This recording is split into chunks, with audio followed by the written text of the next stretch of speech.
Okay, so my guest today is Karen Rose from the Perth Symphonic Chorus. Thank you so much for coming in today. Oh, look, my absolute pleasure.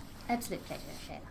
So you've got a relative who, I say technically served in World War One. We're not actually sure if we can really count that as saying served. Well, I suppose it's a case of how does one define service? Yeah. Did this add to the morale of the young boys? Let's be honest, so many of them were young boys. Yes. They were country boys. Did it help feed that bravado and that sense of adventure? For me, yes, my grandfather epitomises the sense of adventure and excitement. Dare we describe such a thing as exciting? Now, you say young boys, and he was the youngest boy that probably ever went. Well, look, according to the research I've done, the youngest serving person was around 12. Yep. Grandfather was born in 2004. He'd have to have been about 10. About 10. When this adventure started and occurred. And, the smile, the twinkle in his eye in one of those photographs, there was no fear in him at all. No, he looks like a very cheeky little boy. He really does. And he's fitted out. He is completely fitted out. It looks like a proper uniform. Somebody made him a uniform. So he was 10 years old and he was smuggled aboard a ship with a bunch of other soldiers. Indeed. And he ended up in Cairo. It's... How else? And the story says that, yes, he was fitted inside a kit bag. And my mother said to me that he was a very short man. His brother was a jockey, so that puts him into that, for guys, short. Yep. And, yeah, there he is, standing in front of a man on the boat, big smile on his face. Do we know who that man is? Family stories say that he was the chaplain. Now, for me, in the overall scheme of things, to find somebody that would have had to have taken... had the responsibility of caring for him. It fits the idea of a chaplain, where they're not actually going into active service as such. They are there providing a service to support the men. Yes. So, part of that is, can you please just look after our little mascot? Do we have any idea about how he managed to stow away? Absolutely none. And for me and for the family, it just adds to that mystique. If we didn't have the photographs, we wouldn't believe that it would have happened. Yeah, who would believe a child that young just jumps aboard a ship in a fully decked out Australian Army uniform? Yeah, indeed. And you can see by that photograph there, he's next to the horse, you've got your guns there, you've got your slouch hat there, he's got the snare drum on him, he's just so fitting in. And we've got the proof from a newspaper article that he was actually in Egypt, in Cairo. Correct, yes. And it's titled Colonel ANZAC. And was that what got him to come back home? We have no idea as to how long he was over there and as to, what the trip home was like, because did they smuggle him backboard to come home? Don't know. How did he get from Egypt back home? Did he go via other places? I'd like to think he didn't see any type of combat whatsoever. Someone that young, you'd hope not. No, but just, yeah. And the fact that his mother was believed to have known about this. It's insane. Just... She ticked the box, signed it, went, yes, go ahead. Yeah, just, and his father, as I explained to you, his father signed up in 1917. If his father had gone with him and he'd been the one smuggling him on board, that'd put a bit more sense around the story. Yeah. But he didn't. His father and mother stayed home. Did they wave him goodbye? Who knows? But what an exciting story. It's incredibly exciting, and he basically became a bit of a face, didn't he? Indeed. They used one of the photographs as a roll-up your wanted push, to encourage more. Was it his youthfulness that would encourage and entice the young ones? We hear stories of people upping their age. Yes, we do. To be able to get out there. Australia at that time, we ran on the back of those in the country. We were country. Yeah, big time. And there was a community spirit. Everybody was out there for everybody else. It was a big deal to be an Australian. So to see a young lad say, wow, he can do it, let's get out there. Sadly, how much of our population did we lose? Yes, an entire generation, really. But, grandfather, he looked like, seriously, he thought it was an adventure of a lifetime. Yeah, he does look like a young chap out in the backyard playing war. He looks like he's having the time of his life. And very seriously, too, in this the Colonel ANZAC article about him in Cairo, he's got his little posture there, and it's just, he's obviously been emulating them. Yes, really, really observing. He was an incredibly big-hearted man. Mm-hmm. He would give his coat off his back and give it to someone else in need, and he would go cold. That's the type of spirit that he came in with. Mm. And it was a beautiful spirit. And there's a gentleness when you look at his eyes in the photographs. Mm. There's a gentleness about him. But there's sense of just knowing that he's out there, he's doing his bit. Yeah, if he's doing it, you can too. Yes, yes. Yeah, they are adorable photos. He's a very, very cute little lad there. Do we know which battalion he managed to sneak off with? No, we don't. We seriously, I've been able to glean absolutely nothing to Fair this enough. point. And I would like to think that one day I'll be able to put more of a story around him. Mm-hmm. It would be really, really nice. It would be a fascinating story, because you mentioned to me before we started recording that your mum never met him. No, sadly she didn't. And he was about 37 when he was killed in a mining accident in Kalgoorlie. Mm. Yes, it is very sad, and it always intrigued my mother. Mm-hmm. She was very sad that she didn't get to meet him. But my mother was a phenomenal storyteller, and my sister is a phenomenal writer of stories, and they just have the gift. And she would have loved to have spent time with her father to put together the story, because according to my mother, grandfather wasn't terribly literate. Yep. He really struggled to read and write. Mm-hmm. So for Mum to have been able to have done that for him, To take that story down. because of the uniqueness and the excitement of such a story. This is the kind of story that they make movies out of. It is, and it's also, for me, it conveys and portrays that energy that was known and associated with the Anzacs. Let's be honest, this is just prior to the actual storming of Gallipoli. Yes. So it's just that we can do this. Nothing's going to stop us. Yeah. It's that belief innocence, in that self. pride. Yes, Yeah. absolutely. And it's encapsulated for me in this little man. What an absolute treasure to have this story and these artifacts in your life. I'm blessed. I've always been interested in family history, and it was my mother that said, look, Karen, you hang on to these. And I said, fine, okay, yes, I will. And maybe it's my turn to create this story. Why not? him. You're doing a very good job right now, so I think you could come up with something from it. Well, I would love to just follow this. The fact that there's the newspaper article there, I would have to be able to somehow trace that back to even what newspaper it went in. So you don't have any of that information, you've just got the clipping. I've just got the clipping. Interesting. I know that they're slowly archiving digitally all the old newspapers, and you can start keyword searching them, so maybe in the next few years you'll be able to try and find that information. Well, I'll pick up his exciting adventure and I'll create my own in putting his down, in the written form. I can even see this as a children's book, to be honest. Wow, yes, I can see that in the energy that he's bringing to it, that, you can do anything, and, being smuggled on board. It's just, wow. It's a really adventurous story. He must have been very excited. I mean, just the face in this photo with the chaplain, he's just brimming with excitement, isn't he?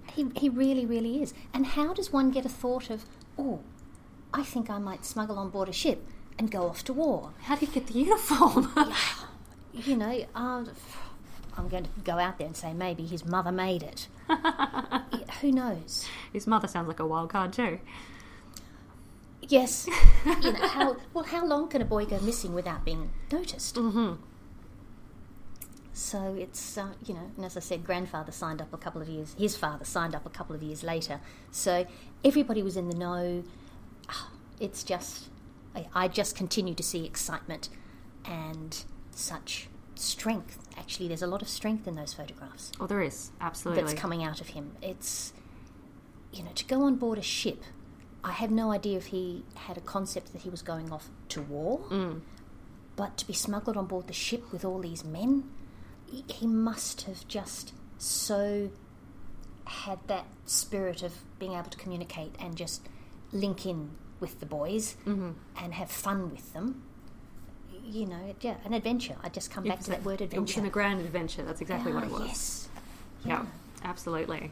So you're singing in the Symphonic Chorus come at Remembrance Day. Yes, Sunday the 11th of November. So he'll obviously be on your mind when you're performing that. Look, he will.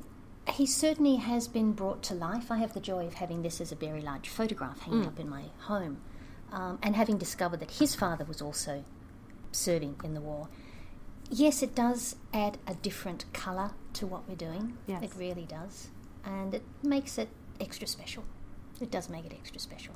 Wonderful. Would you like to leave us with anything about the chorus or family stories at all?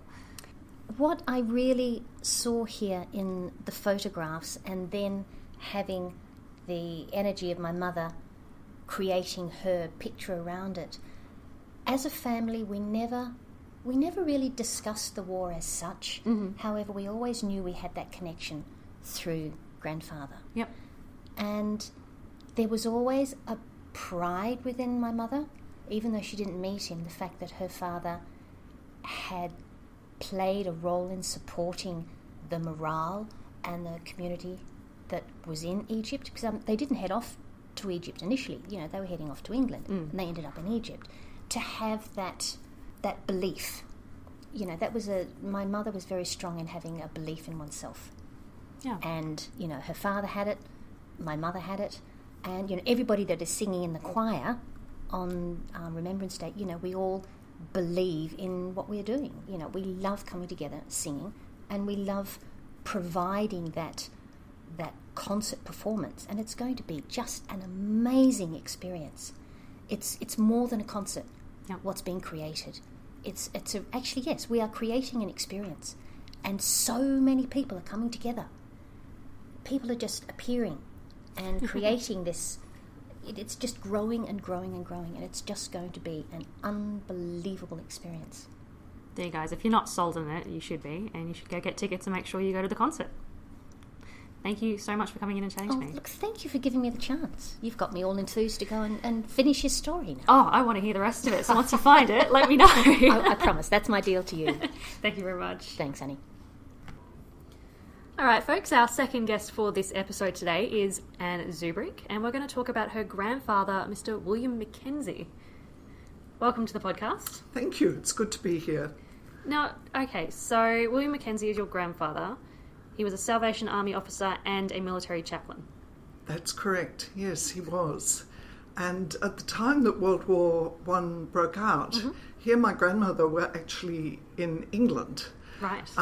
But as soon as he came back, he enlisted as a chaplain, and he actually sailed out of Albany with the second convoy that left from that port. Yep. And he was primarily at that time associated with a brigade from Victoria, because my grandparents lived in Camberwell, one of the Melbourne suburbs at that time. So he started in North Africa with that brigade. He was a very big man physically, and he was a Scot. And so in the time that troops were in North Africa, the records show that one of the things that he did when the troops were out actually training in the desert, and a number of them were young men who were not actually physically all that fit, that he would go out with them. And he would actually carry their swags so that they could continue training. And he did all the training with them. And that was a way of building relationships with the young men. The other story that's told about that time is that many of the men used to go to the brothels in Cairo. And my grandfather would go to the brothels and he would pull the men out of there. So he was not a popular person with the brothel owners in the city of Cairo, but he's also credited with saving a significant number of men from venereal disease during that time. So he was a man with a great heart and also a great capacity for reading situations and saying, what can I do here? It does, from reading a little bit about him, seems that he was very popular with the men and that he was very active. Yes. It's not often that you see a chaplain actually go out and train with the men. He was quite different, I think, and because he had grown up in Bundaberg. My great-grandparents migrated from Scotland to Bundaberg.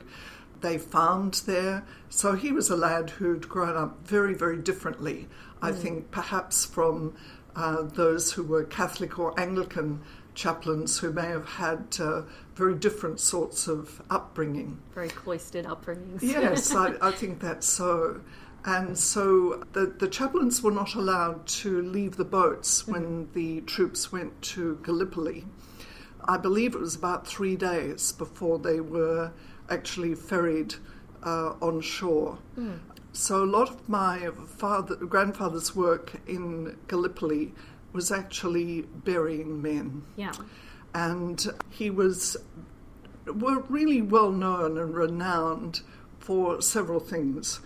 One is that he just closely stayed in touch with both the men in the trenches and also the Australian Army generals, commanders who were there, because he recognised that they weren't necessarily the ones who were making decisions that they would have made, and they also needed support.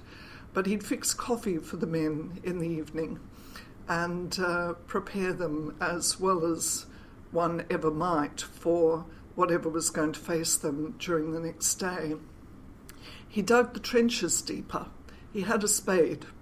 And so he knew that if the trenches were deeper, then the chances of a helmet being seen over the top were less likely. And then during the night, he would also recut the stairs going down from the Gallipoli Heights to the beaches so that the men could be evacuated on stretchers more easily out to the boats. So the book that was written about him by Daniel Renaud, the Australian historian, and published in 1914, I think captures him well because they talk about him as the man the Anzacs revered. And so he was in Gallipoli right the way through to the evacuation and then went on to the Western Front and was in Ypres and the Somme and Pontiers and that scene. Again, working as a very practical Christian chaplain, often seeking food in French villages. He wrote thousands of letters to families back in Australia to tell them what had happened to their loved ones. He would go out after the battles to collect tags from the battlefield, make sure that people were identified when their lives had been lost. And when he came back to Australia at the end of the war, he was 40 kilos lighter. Oof, that's significant. And he suffered a few bouts of dysentery during the time of the war. He couldn't cross the street in Australia without family members coming in and shaking his hand and thanking him for what he had done. And when the Anzac Day marches started, my mother reported, because she used to be in Melbourne during the Anzac marches, that people would come up often with photos and say, do you know what happened to my brother, uncle, son, whomever? And my grandfather had most remarkable memory.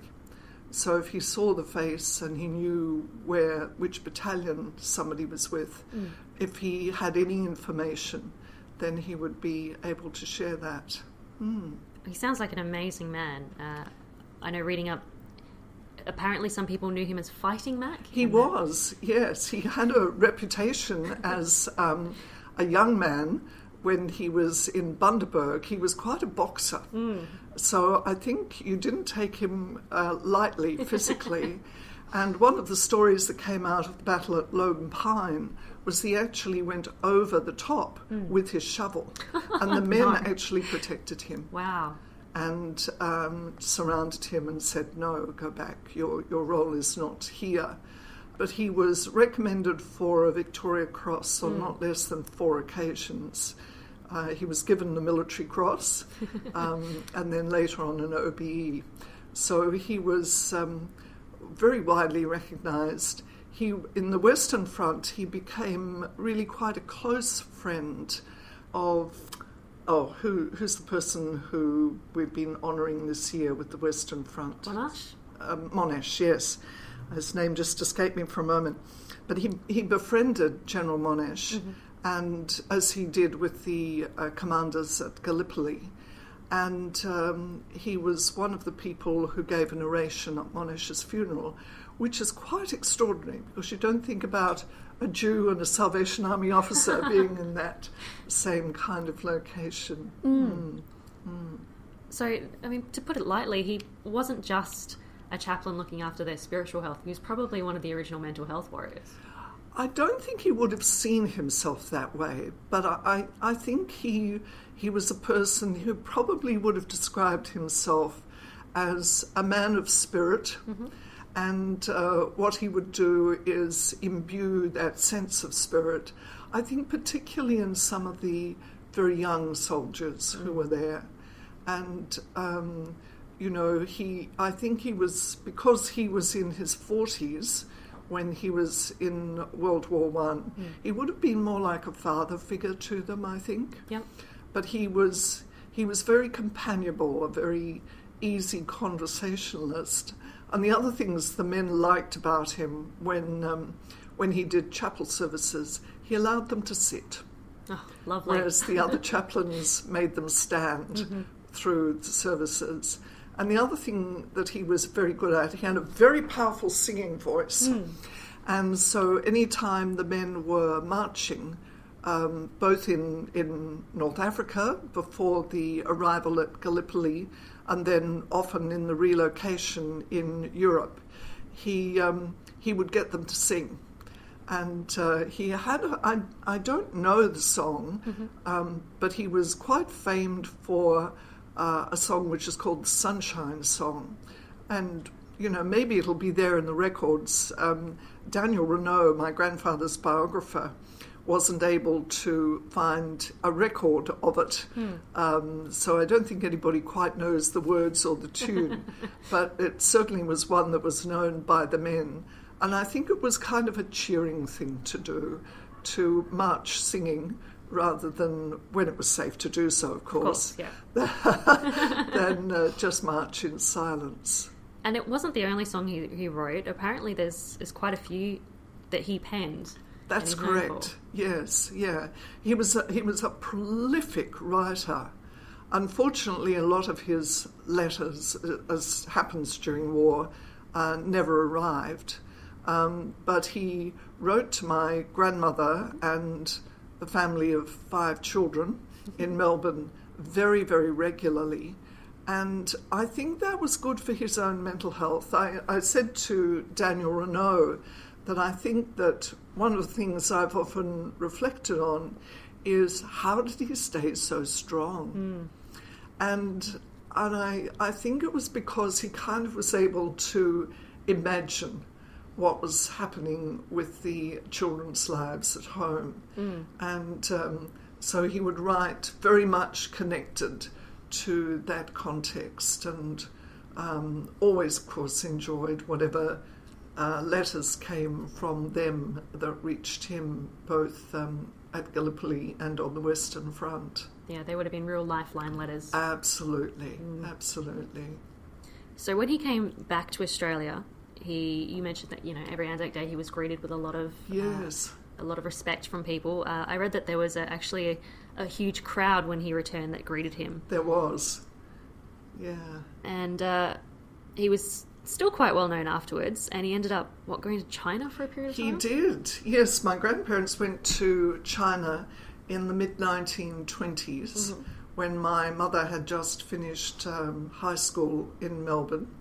And he was quite remarkable there because he was very trusted by all the people in the embassies in China. So he would go to Tiananmen Square every morning to actually see who had been beheaded the day before. Wow. And to report back to the embassies on what had happened with the beheadings.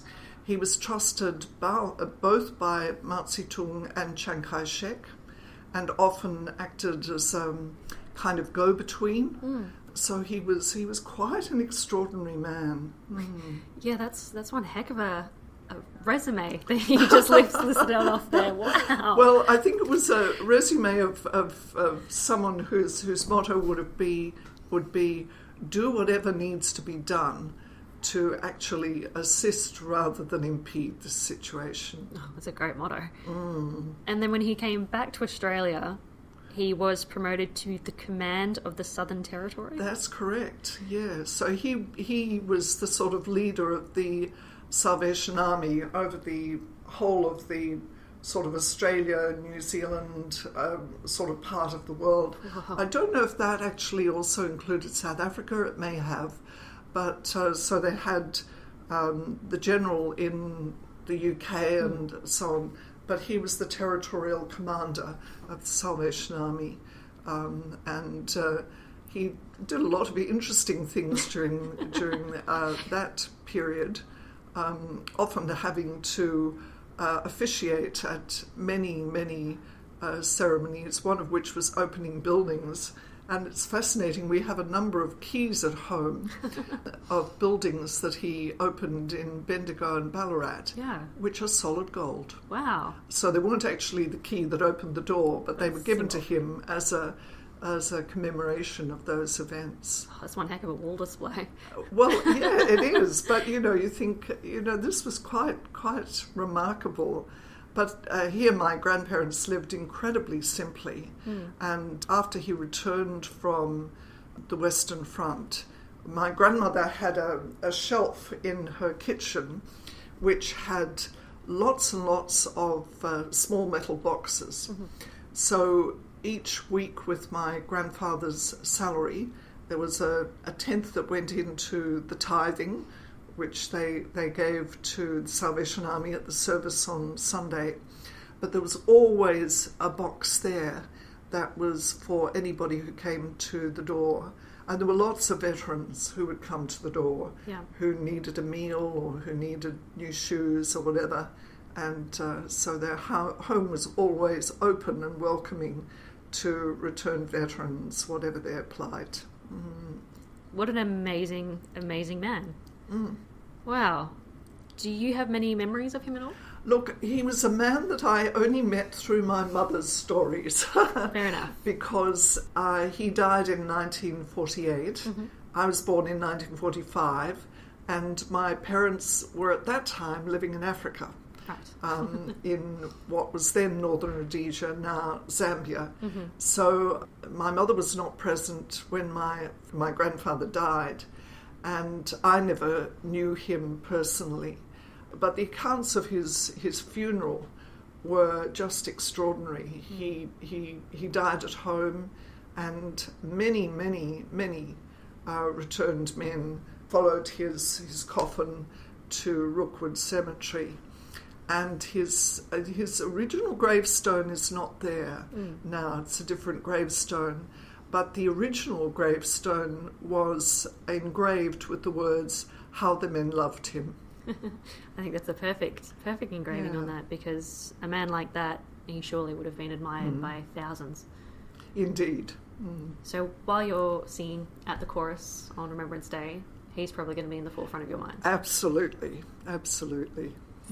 Judging by what you've heard about stories, how do you think that he'd feel knowing that you're singing this concert? Oh, he'd be thrilled. He'd be thrilled. He'd be thrilled that the singing tradition has carried through the family. My mother was also a singer, but also being part of the remembrance. Fabulous. Is there any way that you'd like to end this recording? I think that sort of says it all. I think that was a great ending, actually. Good. Thank you very much. Thank you.